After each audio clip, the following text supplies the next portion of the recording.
Donald Trump, qui a enchaîné les victoires dans la course à l'investiture républicaine, compte plier le match contre Nikki Haley mardi lors du Super Tuesday. Mais ses succès dans les urnes ont aussi tous révélé des vulnérabilités chez l'ancien président qui pourraient compliquer sa reconquête de la Maison-Blanche. Le tempétueux septuagénaire l'a emporté dans tous ses scrutins grâce au soutien de sa base de partisans, une marée de casquettes rouges Make America Great Again toujours très fidèle. Mais il a aussi souvent perdu un nombre considérable de voix chez les républicains modérés et les indépendants, des voix indispensables s'il veut l'emporter face au président démocrate Joe Biden en novembre. Dans le New Hampshire comme en Caroline du Sud, ses électeurs ont largement préféré Nikki Haley, la dernière républicaine en lice pour lui barrer la route. La quinquagénaire, ancienne ambassadrice américaine à l'ONU sous Donald Trump, cultive une image de candidate plus modérée, promettant de restaurer une certaine normalité chez les conservateurs. Or, selon un sondage de sortie des urnes samedi dernier en Caroline du Sud, 40% de ses partisans ont indiqué être opposés à la candidature de Donald Trump. Un signal d'alarme énorme, selon Alyssa Farah Griffin, ex-directrice de la communication de l'ancien président, lorsqu'il était à la Maison-Blanche. Quelqu'un qui se présente pratiquement en tant que président sortant, Donald Trump obtient 60% des voix et 40% sont contre lui.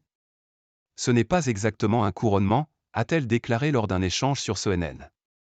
Trump a un problème.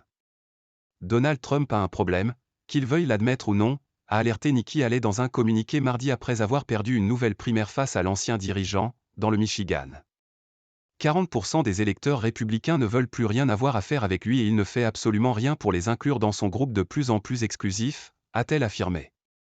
Nikki Haley a tout intérêt à critiquer les succès électoraux de son rival. Le camp Trump balaie ses arguments d'un revers de main, pointant vers des sondages selon lesquels le président sortant Joe Biden est aussi très mal perçu par les électeurs indépendants. Trump est bien placé pour remporter l'élection. Il se concentre sur les questions qui comptent clairement pour les électeurs: un gouvernement transparent, de la responsabilité fiscale, l'indépendance énergétique et les chiffres de l'emploi, a déclaré Charlie Coléan, un stratège républicain, à l'AFP. Les ennuis judiciaires.